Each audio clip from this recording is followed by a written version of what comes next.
오늘도 함께 예배드리시는 우리 성도님들을 사랑하고 축복합니다. 오늘 같이 나눌 찬송은 찬송가 337장이에요. 내 모든 시험 무거운 짐을, 이 찬송을 함께 나눌 텐데, 이 찬송에 담겨져 있는 이야기들 함께 은혜를 나눌 때 우리에게 하나님의 임재하심 그리고 위로하심이 있기를 주님의 이름으로 축복합니다. 무척이나 괴로워하는 한 여인이 있었습니다. 그녀는 견딜 수 없는 슬픔에 짓눌려 있었다고요. 어찌해야 되나요? 도대체 어찌해야 하나요? 그녀는 마음속에 그 울분을 참을 수 없어가지고 신방원 목사님을 향해서 계속 울부짖었다고 합니다. 그러자 그 목사님께서 이렇게 말씀하셨다고요. 당신의 모든 시험과 또 무거운 짐 우리 예수님한테 아뢰십시오.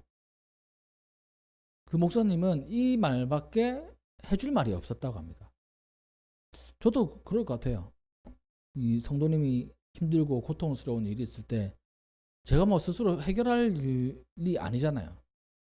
해결해 줄 수 없잖아요. 하나님께 아뢰고 저도 그 하나님께 아뢰는 것을 도와줄 수밖에 없습니다. 이 미국 펜실베니아 엘리샤 호프만 목사님은 설교를 준비하지 않을 때는 이 가난한 사람들을 섬기며 또한 슬퍼하는 일들을 위로하는 그 신방 사역들을 많이 했다고 합니다. 이분은 특별히 교인들이 보기에는 참 정이 많은 사람이었던 거예요. 정이 많은 목사님이었던 겁니다. 그는 막 설교를 유창하게 잘 하지는 못했지만 이 섬김의 은사가 뛰어난 정이 많은 그런 목사님이셨습니다. 그 호프만 목사님은 펜실베니아 레바논 지역에서 이 교회를 섬기고 있을 때였는데 그곳에서 한 50km 정도 떨어진 그의 고향 마을인 오윅스버그에 사는 한 성도님의 집을 방문해서 신방을 했습니다. 그 호프만 목사님이 집 안에 들어갔을 때 이 여인은 슬픔을 주체하지 못하고 있었던 거예요. 호프만 목사님은 슬픔의 극에 달한 이 여인을 위해서 기도했습니다. 그리고 수고하고 무거운 짐진 자들아 다 내게로 오라. 내가 너희를 쉬게 하리라. 라는 말씀을 가지고 위로의 말씀을 전했던 거예요.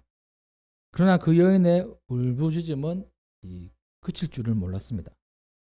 여인은 호프만 목사님을 쳐다보면서 계속해서 저 어찌해야 됩니까? 어떻게 해야 되나요? 그렇게 소리를 쳤어요.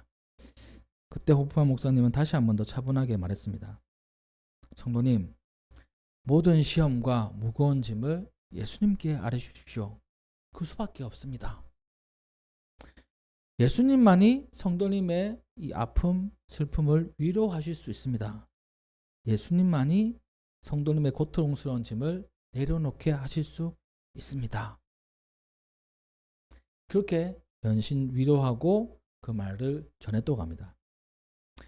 이 호프만 목사님이 신방을 끝내고 떠날 때쯤에 그제서야 이제 슬픔을 가신 듯 울음을 그치면서 이렇게 얘기를 했어요. 그 여자 성도님이 말했습니다.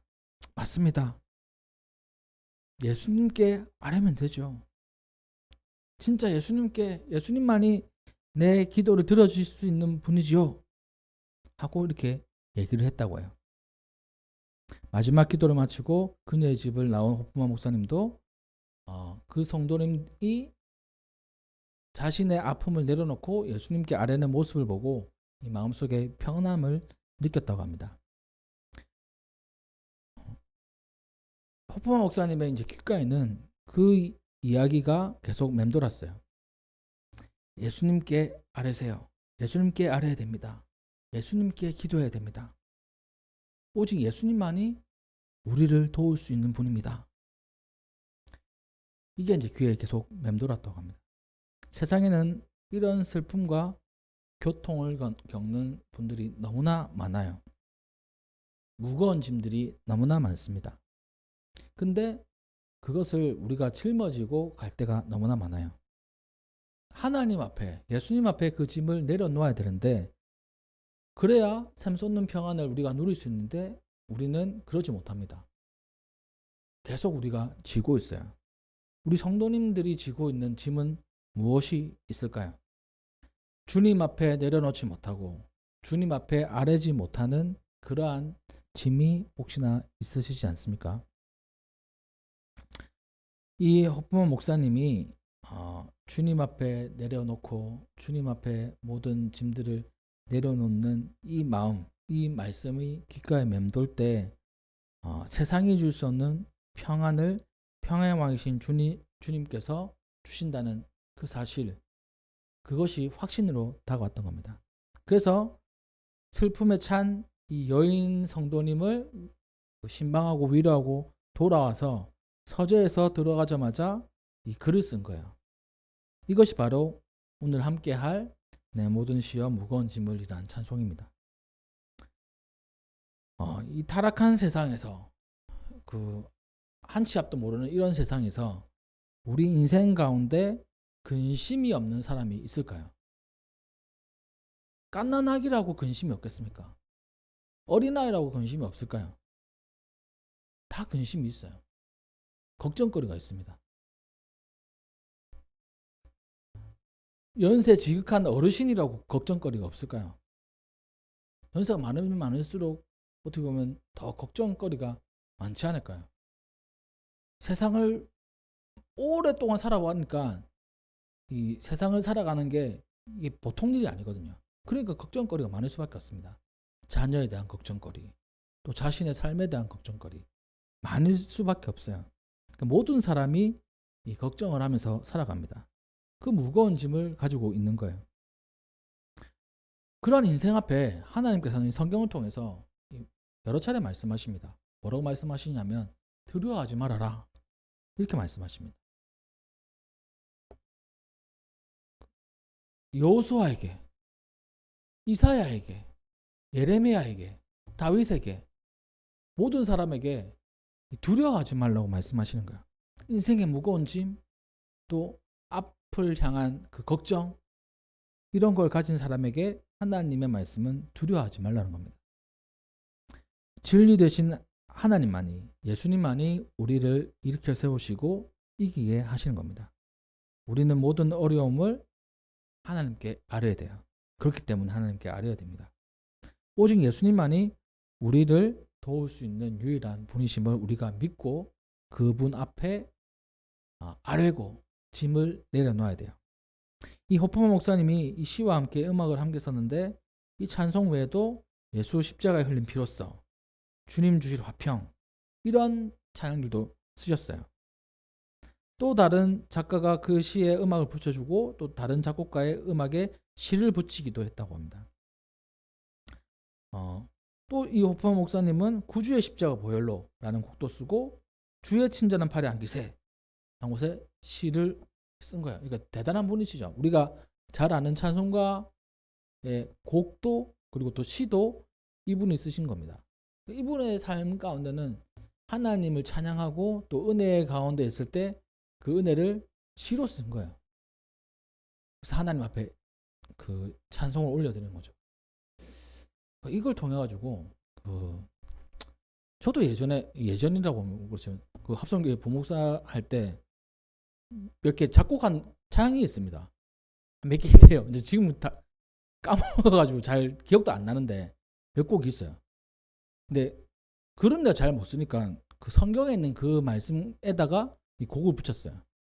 그래가지고 그거를 한참 동안 잊고 있었습니다. 일단 그 부목사인 시절에 부르기도 했어요. 언제 부르냐면 감독님 담임 목사 안 계실 때 그때 부른 적이 있습니다. 한 두 번 이렇게 있었던 것 같아요. 하나님을 찬양하는 데 있어가지고 내가 만든 곡으로 하나님 찬양하면 좋겠다, 그런 생각을 가졌거든요. 또 은혜를 받은 그 말씀을 가지고 찬양을 만들었던 겁니다. 그래서 이제 그런 찬양을 만드는 또 곡을 쓰는 것을 했는데 지금은 안 해요. 지금이 더 사실 보면 찬양을 쓰기에 좋은 여건이잖아요. 부목사 때는 엄청 바빠가지고 할 일이 그렇게 많은데도 짬짬이 이렇게 찬양을 썼다면 지금은 널널한 대로 그거 잘 안 합니다. 그냥 찬양을 부르는 것만 하지. 그래서 아마 써야 되겠다는 생각이 이제 들어요. 또 두 번째는 우리 성도님들도 글을 한번 써보세요.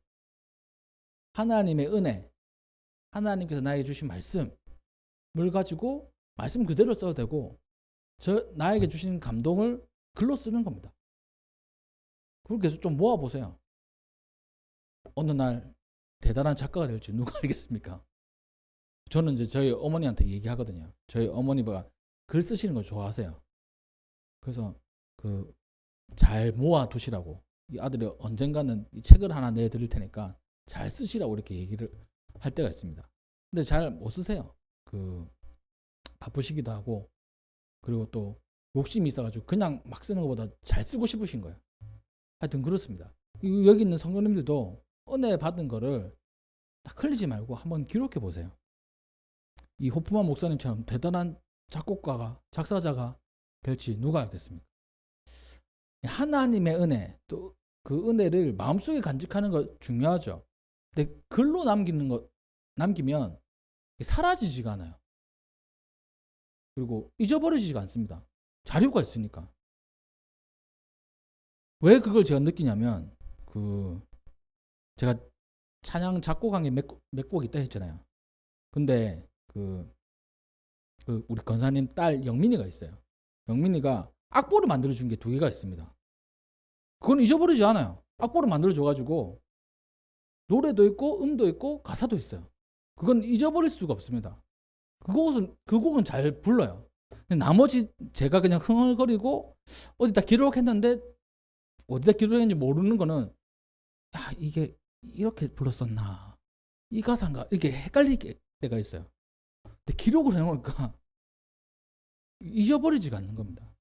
하나님의 은혜, 이 성경도 하나님께서 그냥 각자에게 말씀으로 이렇게 해주시면 되잖아요. 성경을 왜 이렇게 만들어 놓으셨나? 잊지 말라고.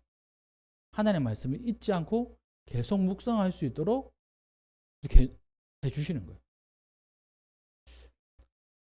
바라기는 여기 계시는 우리 성도님들, 우리가 하나님의 은혜를 기억하고 그걸 하나님 앞에 추억이라고 보다 내가 힘들 때 힘이 될 수 있는 원천이잖아요. 하나님의 은혜들. 그거를 기록하고 또 하나님 앞에 감사할 때 우리의 은혜가 더 커질 줄 믿습니다. 그래서 기록하는 게 엄청 중요하다, 이런 말씀을 드려요. 오늘 본문 말씀에 이 다윗, 이 시편 3편은 제목을 보니까 이렇게 되어 있습니다. 그의 아들 압살롬을 피할 때에 지은 시, 자녀에게 죽임을 당한다. 이게 어떤 느낌일까요? 자녀에게 죽임을 당할 위기다. 이 세상이 무너지는 느낌 아닐까요? 자기 새끼가 아빠를 죽이려고 하는 거예요. 왕위를 넘보고. 이 다윗이라고 하면 우리가 가장 위대한 왕이라고 우리가 알잖아요.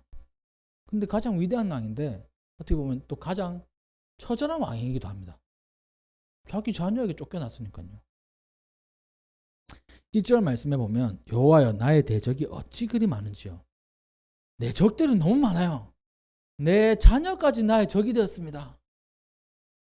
그러니까 이 사람의 적은 진짜 많은 거죠. 자기 자녀까지 적이 되었으니까요. 나를 치는 자가 너무나 많습니다. 내 자녀까지 나를 쳐요. 그래서 많은 사람들이 이렇게 손가락질 하는 겁니다. 하나님께 구원을 받지 못한다. 너 대단한 다윗 왕, 그래도 하나님 앞에 구원 못 받아. 자기 자녀 앞에 지금 죽을 위기에 처해 있는데 무슨 하나님한테 구원 받는다는 거야? 사람들이 손가락질 하는 거야.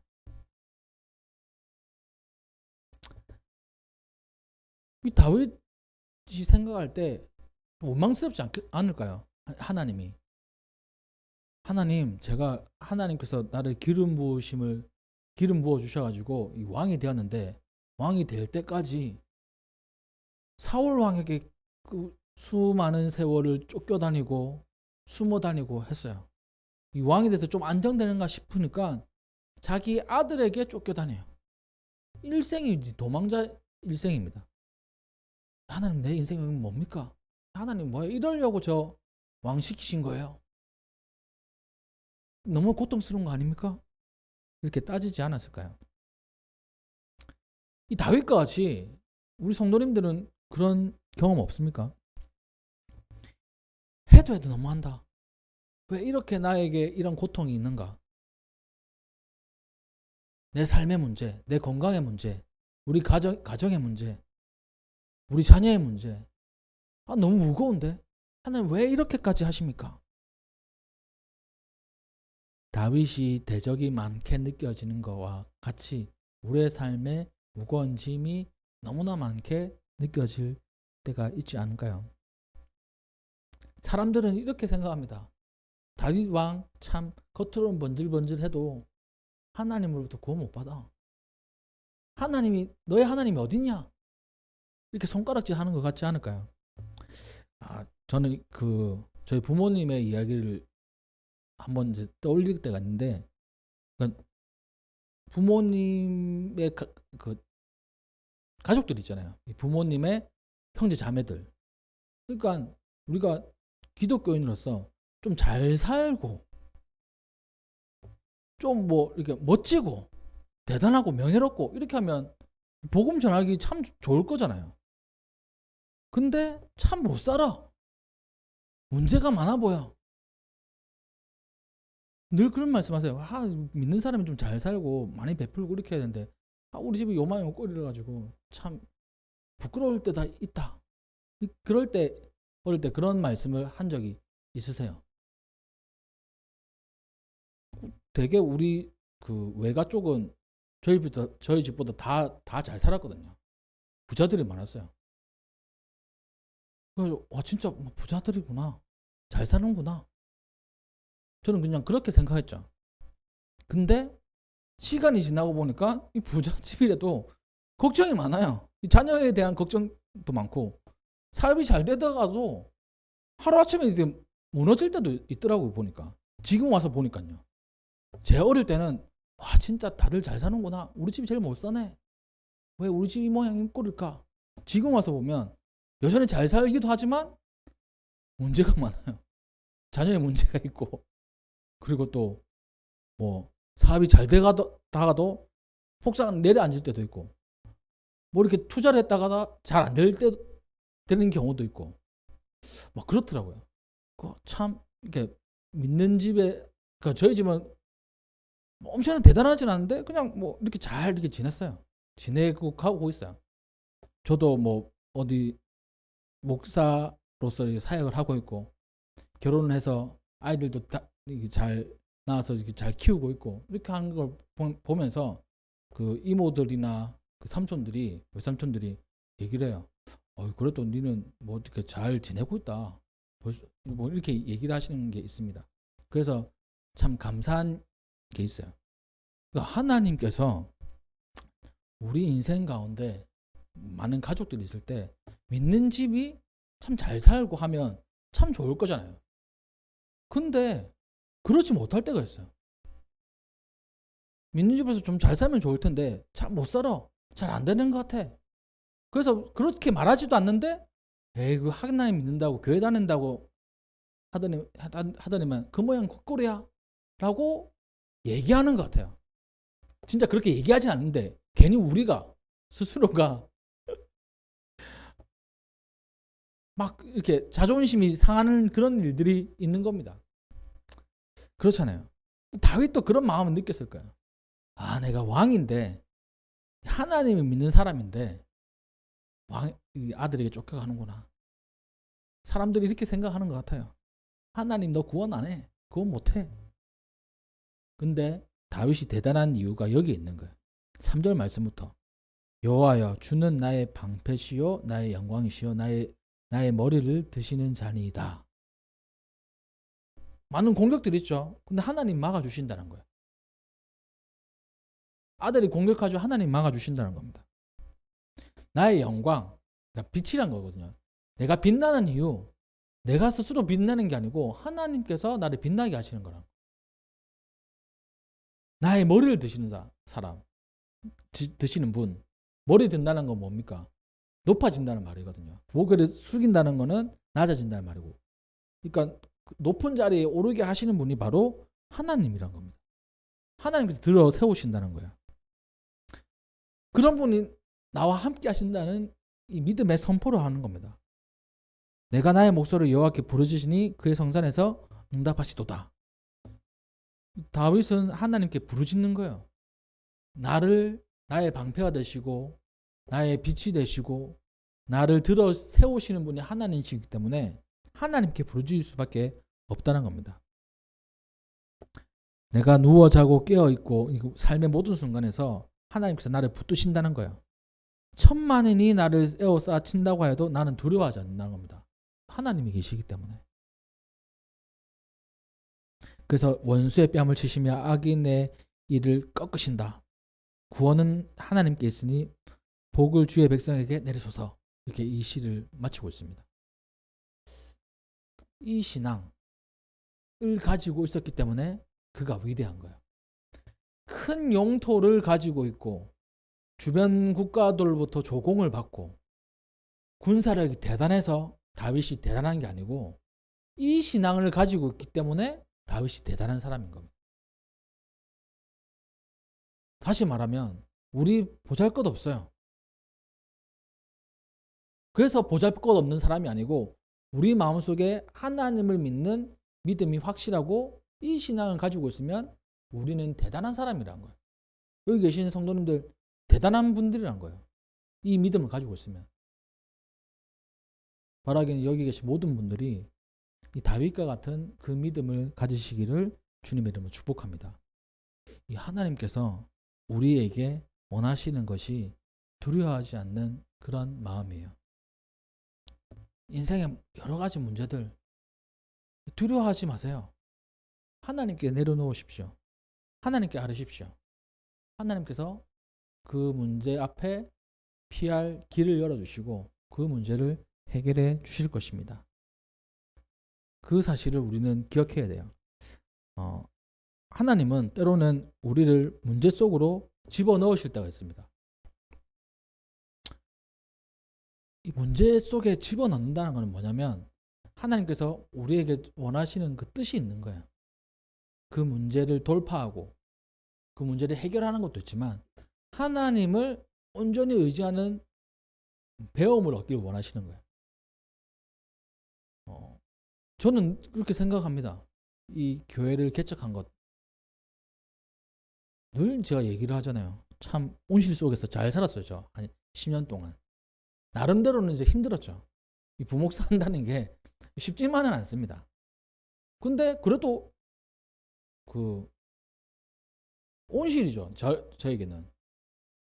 담임 목사님의 그늘이 있죠. 저를 사랑해 주시는 성도님들 많이 계시죠. 물론 저를 별로 안 좋아하시는 성도님들도 계실 거예요. 근데 대개는 저를 참 예뻐해 주셨어요. 감사하게도. 그리고 부모님 계시죠. 부모님 같은 성도님들 계시죠. 우리 애들 우리가 안 키웠어요. 다 키워주셨어요. 사실. 한 명 아프면 우리가 갈 때 다른 애들 보살펴 주시고 병원 가야 될 일 있을 때 해주시고 참 지금 와서 생각해 보니까 우리가 애들 이제 입원시킬 일들이 있거든요. 꼭 제 새벽기도 설교일 때 애들 입원하더라고요. 신기하게도. 깝깝하더라고요. 그때는. 하나님 좀 애들 입원시키는 일도 제 새벽기도 일도 아닐 때 그럼 조금 여유가 있잖아요. 근데 꼭 새벽기도 인도를 해야 될 때 애들이 입원하는 거예요. 하나님 너무하기도 참 너무하시지. 한 주만 좀 피해 주시면 내가 좀 편할 텐데. 막 그런 생각도 들고. 근데 내 혼자라면 못해요. 우리 아내가 하고도 있어도 나 못해요. 우리 부모님, 성도님들이 다 도와주셔가지고 이렇게 할 수 있었어요. 창원실 같은 데서 잘 있었죠. 근데 이제 개척하고 나왔어요.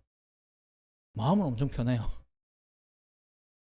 그리고 참 자유로워요. 근데 저에게 참 무거운 게 있습니다. 이 빈자리들 있잖아요. 이 하나님께서 이 빈자리를 채워주시겠지만 그 때까지 하나님께 아뢰는 게 저의 일이잖아요. 함께 해주시는 분도 계시고 우리 권사님 계셔가지고 참 너무 감사한지 몰라요. 권사님 안 계셨으면 만약에 아무도 없다. 오늘 아무도 없으니까 새벽기도 땡 가지 말고 그냥 자자. 수요일 저녁 땡 하지 말고 그냥 놀러 가자. 이럴 수 있잖아요. 근데 우리 권사님께서 계셔가지고 맨날 새벽을 지켜주시고 함께 기도할 수 있으니까 제가 딴짓도 못해요.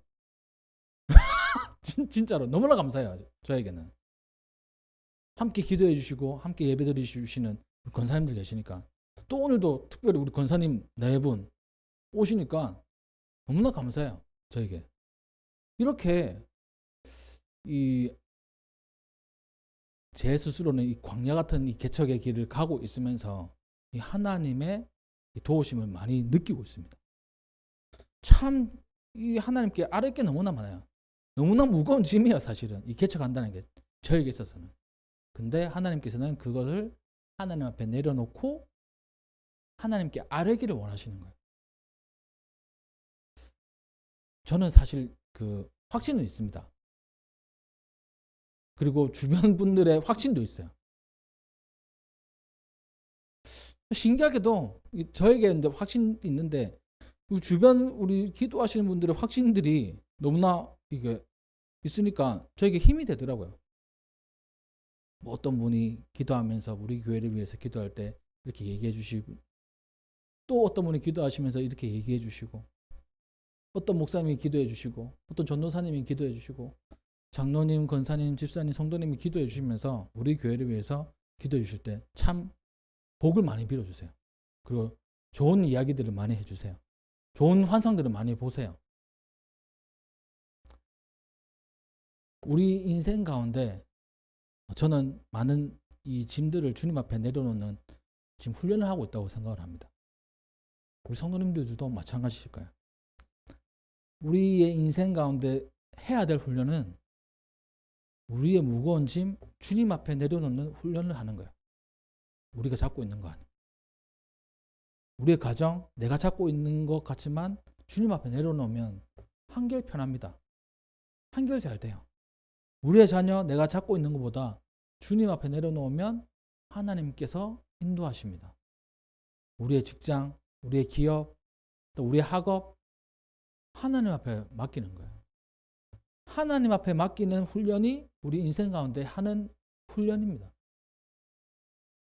뭘 잡고 계세요? 뭘 짊어지고 계세요? 그거 하나님 앞에 내려놓으십시오. 그리고 하나님 앞에 아뢰십시오.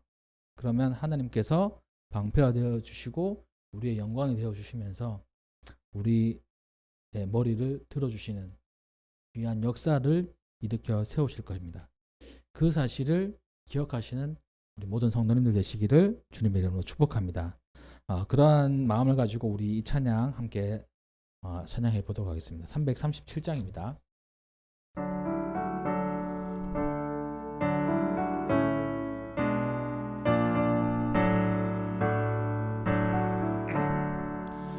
내 모든 시험 무거운 짐을 주 예수 앞에 아뢰이면 근심에 쌓인 날 돌아보사 내 근심 모두 맡으시네. 무거운 짐을 나 홀로 지고 견디다 못해 쓰러질 때 불쌍히 여겨 구원해 주리 은혜의 주님 오직 예수.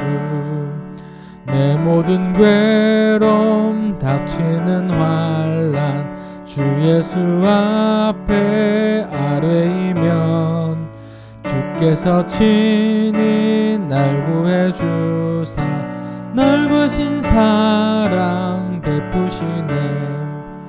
무거운 짐을 나 홀로 지고 견디다 못해 쓰러질 때 불쌍히 여겨 구원해 주리 은혜의 주님 오직 예수.